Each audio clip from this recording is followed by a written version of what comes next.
Hello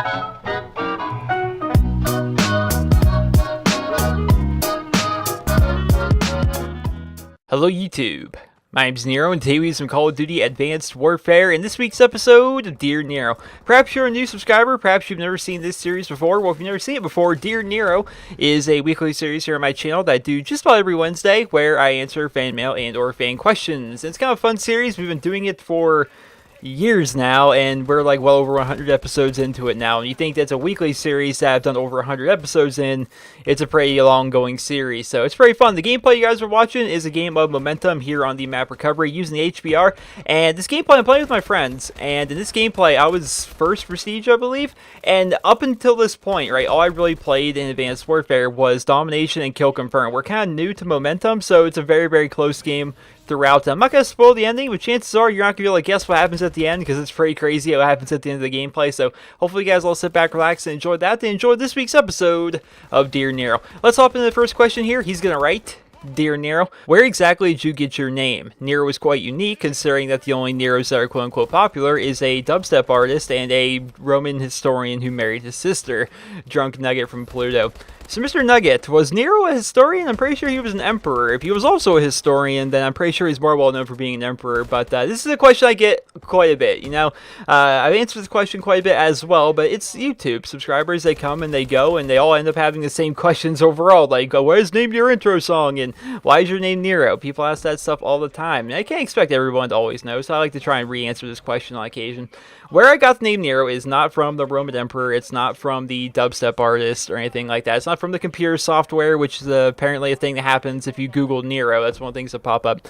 Where I got my name was actually from wrestling. So growing up, I was a big wrestling fan, like WWF, which is now the WWE. I don't watch it anymore. I haven't watched it in probably, oh man, like 5, 7, many years since I was in high school. I'm 23 now, or almost gonna be 23 now. So it's been quite a long time since I watched wrestling or paid any attention to it. But growing up, I was really into it, and my favorite wrestler was Jeff Hardy. He was part of the tag team, the Hardy Boys, and Jeff Hardy was my favorite of the two. And like most people do with people that they're really interested in, they kind of just Google information on them and stuff like that, and end up finding out that Jeff Hardy's full name was Jeffrey Nero Hardy. Like his middle name was Nero. I thought that was such a cool name. I thought it was such a unique name. And then once I actually got Xbox Live, I'm like, I'm going to make my gamer tag Nero. That was it. And of course, Nero was taken. So I went with Nero 10 because at the time, 10 was my favorite number. And that was my first gamer tag ever. And I've always just kind of went by Nero ever since. And it came from Jeff Hardy's middle name. That's where I got the inspiration. I seen his middle name was Nero. I thought it was a cool name. And yeah, so I ended up using that name for just about everything online. And that's how I became Nero. So hopefully it answers your question, sir. Next question, he writes, Dear Nero, have you tried out the classic non-exosuit playlist in Advanced Warfare, and how do you think that they compare to the regular version of the game? This person did not leave his or her name.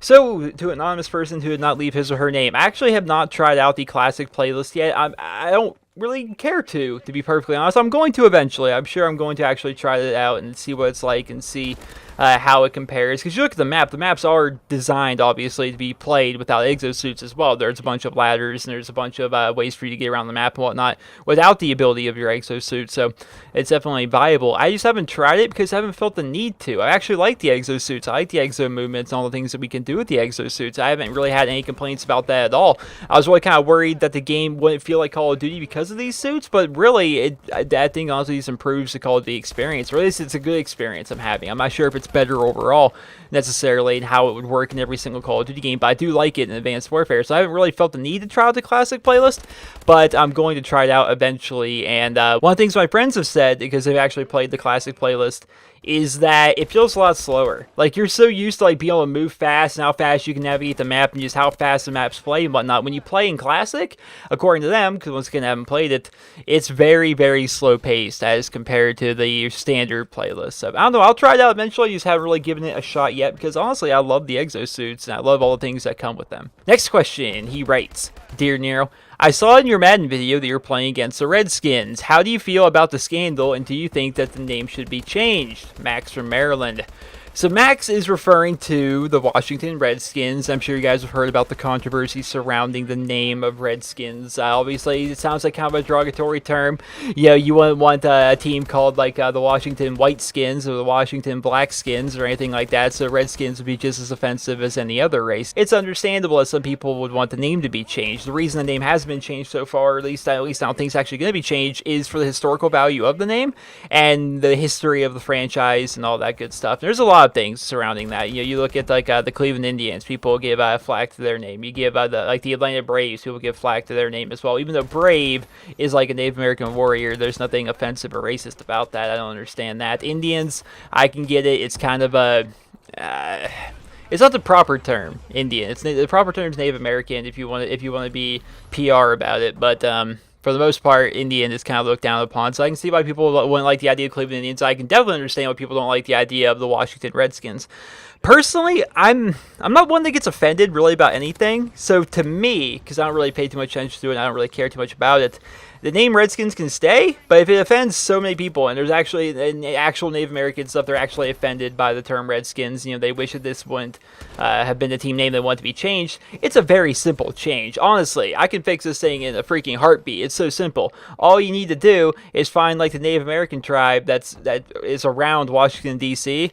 and rename the team to that. Now, I'm no historian. I don't know much about the entire culture and whatnot, but I'm just going to make up an Indian tribe here. What if it was the Cherokee, which I'm not even sure if the Cherokee lived in around Washington, D.C. or that area, but simply change their name to like the Washington Cherokee or something like that. It's honestly that simple. It's not offensive whatsoever. It still gives a little bit of historical, cultural references to the people that used to live there and the Native American tribes that lived in that area.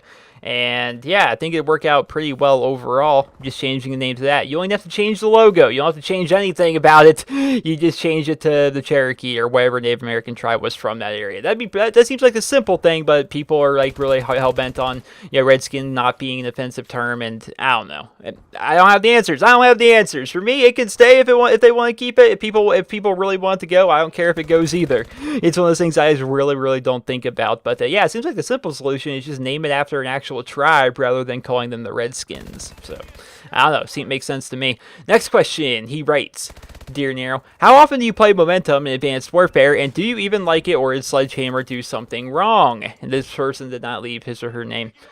So I played a bit of Momentum, but not a wholly ton of it, right? As you see from the gameplay, I've played Momentum, but I haven't played a lot. And so far, I'm not sure if it's the maps. I'm not sure if it's just I'm unfamiliar with the game type. I haven't put as much time into it as I should have.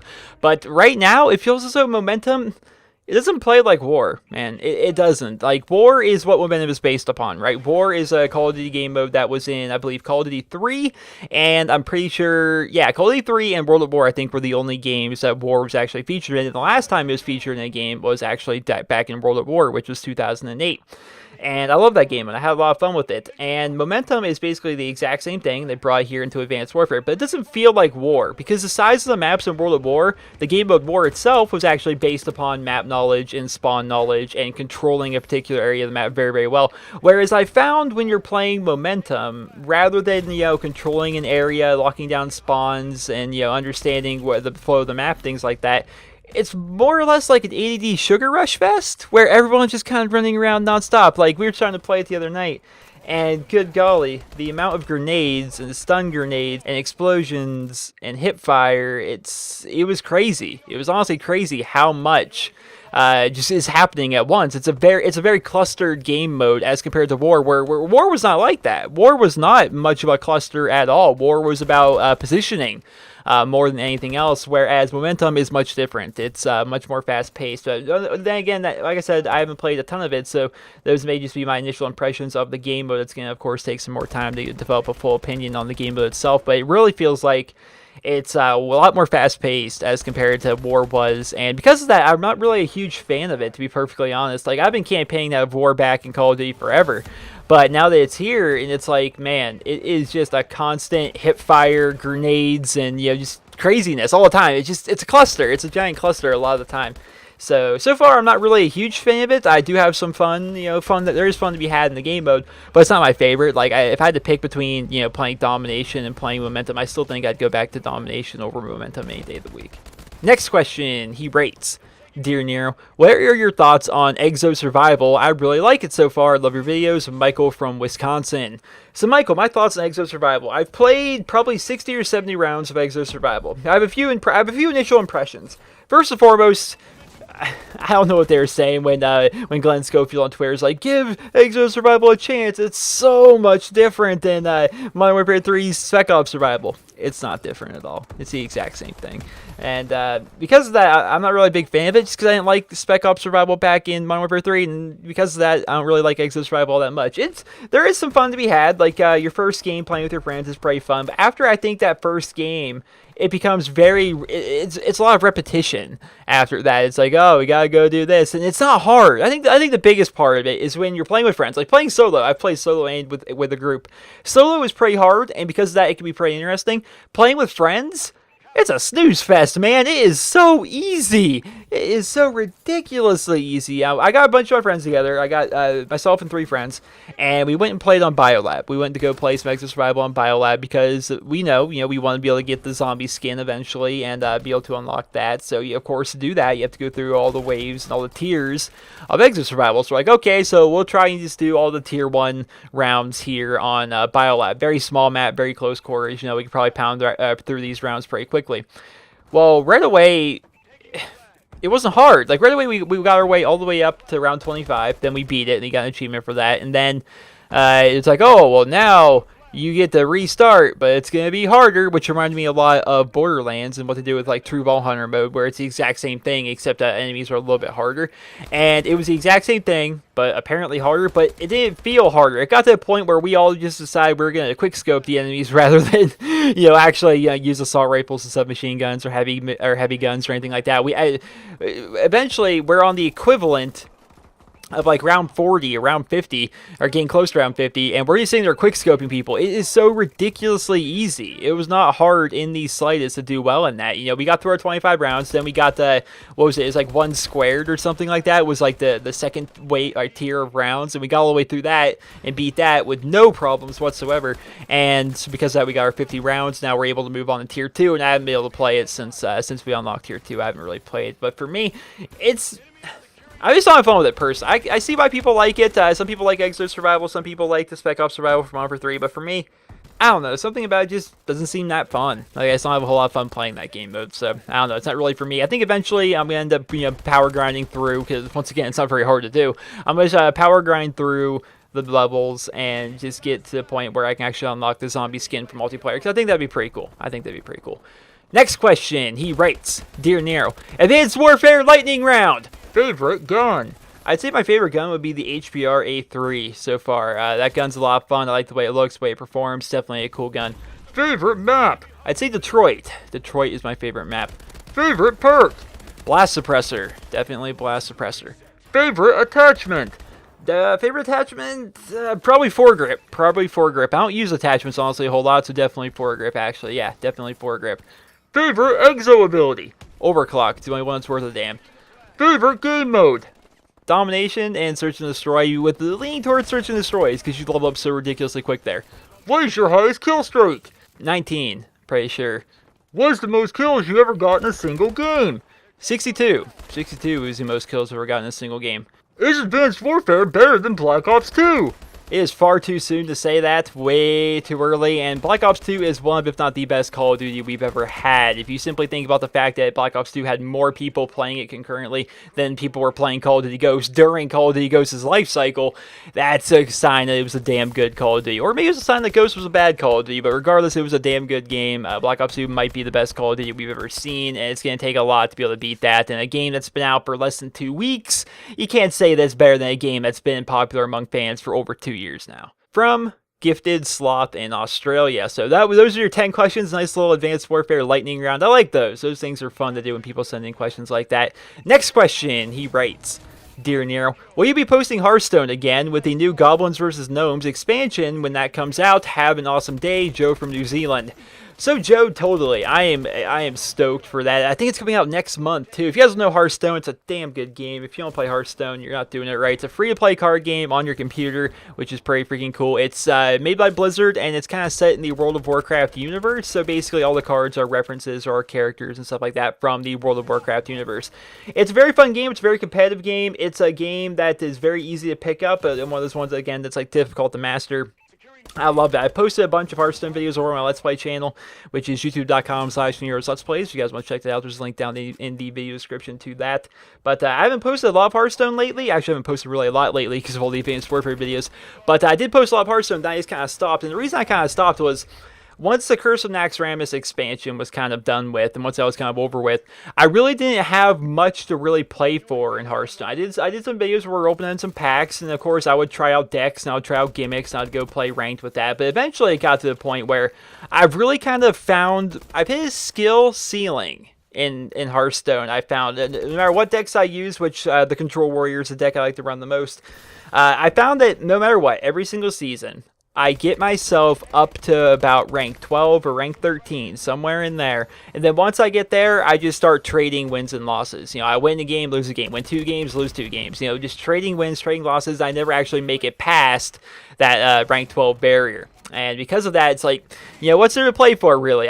It's fun, you know, power grinding your way through there, and then you get to that point where it's like, now I'm just going to start trading games. You know, some games I just really seem to get the best draws. Next game, I don't get good draws. You know, that's really what it ends up coming down to at that point, at that skill level. And it's like, you know, I'm not really having a whole lot of fun doing this, and if I'm not having fun doing it, I don't have fun posting it, you know. But what's going to be cool about it is the Goblins and Gnomes expansion that's coming out. They're adding 120 new cards to the game. It's going to be freaking awesome. I'm so excited for that.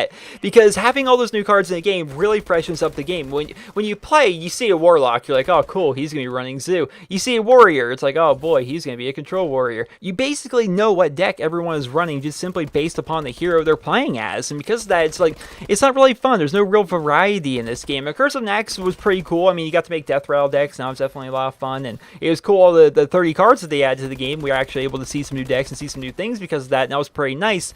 But overall, you know, I mean, those 30 cards, they kind of got old quick. I mean, it lasted for a couple months or so, but after that, we're all pretty much over the Curse of Nax cards, and people are back to kind of using their own things. So adding all these new cards to the game, that's what's going to continue to keep Hearthstone fun and fresh for everybody, is the continuation of new cards. It's continuing to add new cards into the game, and in doing that, it's going to keep the game fresh. You're not going to be seeing the same decks over and over again. You're going to be seeing new people, or people using different stuff. That's going to be cool. And the fact that I like the theme of it. I like the theme of the mechs that they're adding. I like the theme of Goblins versus Gnomes. If you guys don't know, I do play World of Warcraft, and I play as a Goblin Rogue. So I like Goblins. Goblins are hilarious to me, and the fact that this expansion is basically revolving around Goblins, there's going to be a whole lot of new Goblin cards. I think that's going to be freaking cool. I'm excited for it. I'm definitely excited for it, and of course, I will be posting some new Hearthstone videos on Nero's Let's Plays when Goblins versus Gnomes actually comes out.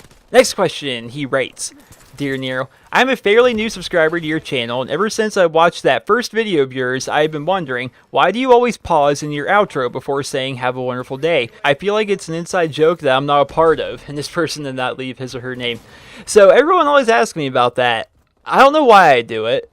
I just remember I've done it forever, so I continue to do it. I don't even know why I started doing it, and it's honestly become kind of a joke a little bit here on my channel. I wouldn't say it's an inside joke, but I do feel as though it's kind of become a little bit of a joke here on my channel, where I think it was an episode of Captain Strike Saturday. It might have been an episode of Dear Nero. I forget which one it was. It was an episode of something, and I remember at the end of the video, I'm like, hope you guys saw. And I literally got up, opened my door, walked out to the kitchen, and like put some pizza into the microwave, and then warmed up some pizza, got it, walked back, and sat down, and then said had a wonderful day. It was freaking great. Like there was like this like 45-second gap between hope you all and have a wonderful day, and I just thought that was funny. That was a joke, because so many people are saying throughout the videos like that week, like, man, it seems like he's the gap is getting longer in every one of his videos. Until eventually I'm like, you know what, I'm just gonna like go make pizza or something and during the outro. I thought it was hilarious. It was the only time I've ever done that, and I thought it was funny. But yeah, it's just something I've always done. I honestly don't remember why I started, when I started, or how it really started. But I just always have, so I just continue to do it. So I guess that's your answer. It's not really an inside joke. It's just something I've always done. Next question, he writes, Dear Nero, as you know, it's 2014, and the new Call of Duty Advanced Warfare is the 11th installment in the Call of Duty franchise. As you've said in countless videos that you started playing in Call of Duty 4, it occurred to me that that's a long time, 7 years to be exact. Do you think that you'll ever experience permanent fatigue with the Call of Duty franchise and cease to play it or upload it onto YouTube? Keep up the great work, Zeke from Louisiana. So Zeke, that is a damn good question. That is definitely a good question. So I'd say there was a time in my life where Call of Duty was everything. My Xbox was a Call of Duty machine. I identified myself as a gamer, but everything I did was Call of Duty. It was only the game I played. Aside from that, I would play a little bit of Madden on the side, you know.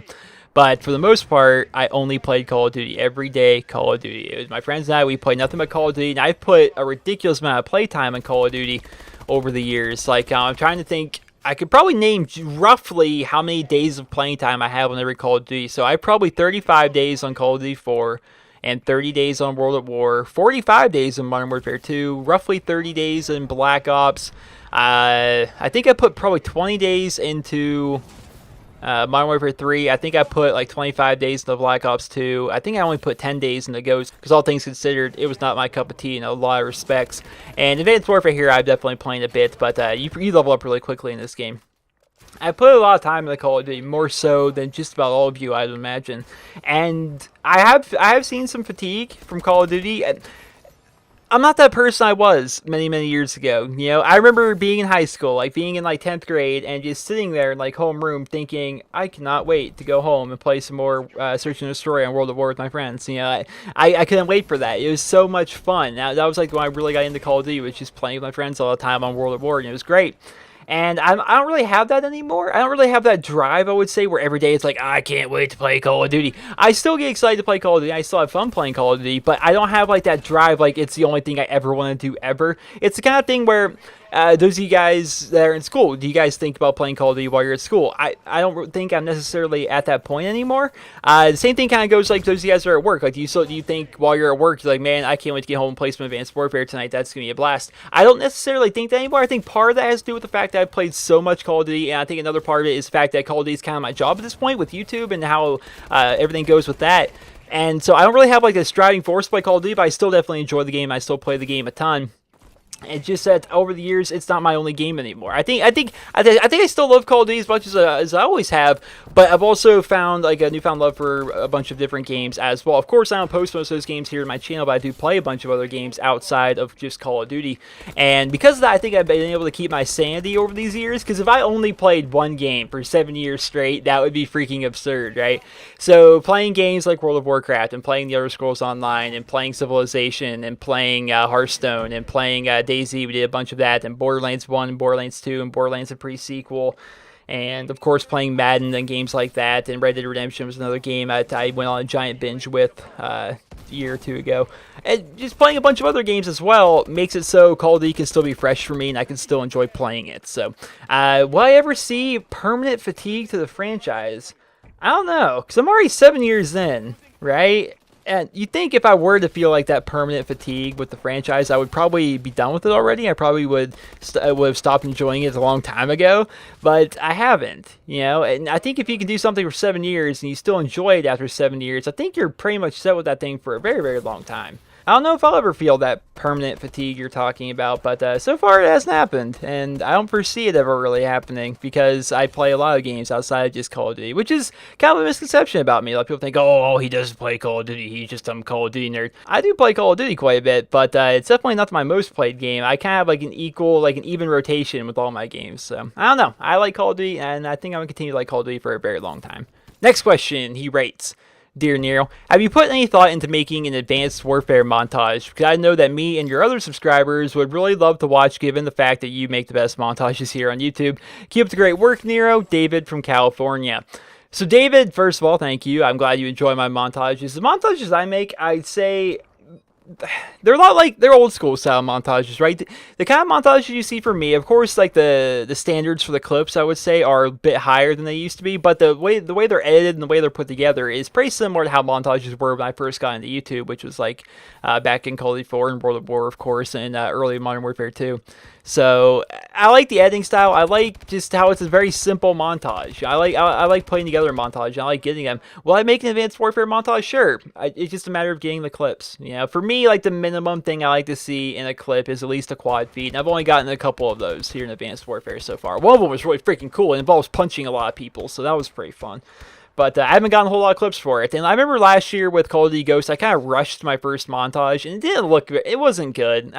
Looking back on it, it's like those clips were not up to par with the other stuff here in my channel. So I don't want to end up doing anything like that. I'm not going to hurry anything. If I get the clips for it and the mood strikes me to put something together cool, then I'll do it. And I'll make a montage, and hopefully you'll enjoy it as much as you've enjoyed my other ones. If you guys haven't seen my other montages, if you guys just go to my channel, youtube.com/NerosCinema, you can just scroll down and you'll find a playlist called Montages by Nero. And you can see all my neato montages. And yeah, I like them. I like my montages a lot. I think those are videos I'm especially proud of. Next and final question. He's going to write, Dear Nero, why do you think Sledgehammer removed the player count from Advanced Warfare? Max from Quebec. So Max, that's quite the pickle. I think the obvious answer would be, you look at what happened with Ghost, and a lot of people were disappointed by Ghost, and it was evident in the player count. They actually had a player count in that game. You could tell how many people were playing on any given platform. And after a few months of Ghost being out, the majority of the player base went back to play Black Ops 2. And why I say the majority, that's an actual thing. It was actually tracked by the numbers. If you would have looked back there, more people were playing Black Ops 2 on just about any given system than they were playing Call of Duty Ghost on that system, which was pretty crazy. So what we'd actually do is occasionally I would just like ask people on Twitter. It's like, all right, everybody, hop on your respective platforms and send me pictures of the player count. You know, and I'd get pictures of PC and pictures of Wii U, and I would get pictures of course, PlayStation 3 and PlayStation 4 and Xbox One and Xbox 360 and all that stuff, right? And we just kind of tally everything together, and we'd be like, wow, would you look at that? More people are playing Black Ops 2 today than they are Ghost. And it's kind of crazy. And it'd be by several thousand, like tens of thousands of people that are still playing Call of Duty Black Ops 2 over Call of Duty Ghost. That was pretty interesting. That was actually happening. You know, the fact that the older game was more popular than the current game. That hasn't actually happened since World at War. The last time it happened was World at War. A lot of people were disappointed by it because there's only one full auto rifle. It was so much different than Call of Duty 4, and Call of Duty 4 was so revolutionary for its time that everyone loved that game. They're like, you know what, this game's too different than Call of Duty 4. We were expecting basically a World War II version of Call of Duty 4, and we didn't exactly get that, so they went back from World at War to COD 4, and so COD 4 and World at War basically was the same situation you had with Black Ops 2 and with Ghost, where there's more people usually playing on COD 4, but occasionally more people be on World at War that day, etc. It kind of fluctuated a little bit, right? Basically the same situation that happened with Black Ops 2 and with Call of Duty Ghost, but all things considered, I think the reason that they took it out was so that we wouldn't compare it to Call of Duty Ghost, so we would not compare it to Black Ops 2, because if Advanced Warfare turned out to kind of flop, and you know people were turned off by the Exo movement, they didn't like all the changes, they wanted to go back to something they were more comfortable with, like Call of Duty Ghost or with like Black Ops 2 or something like that.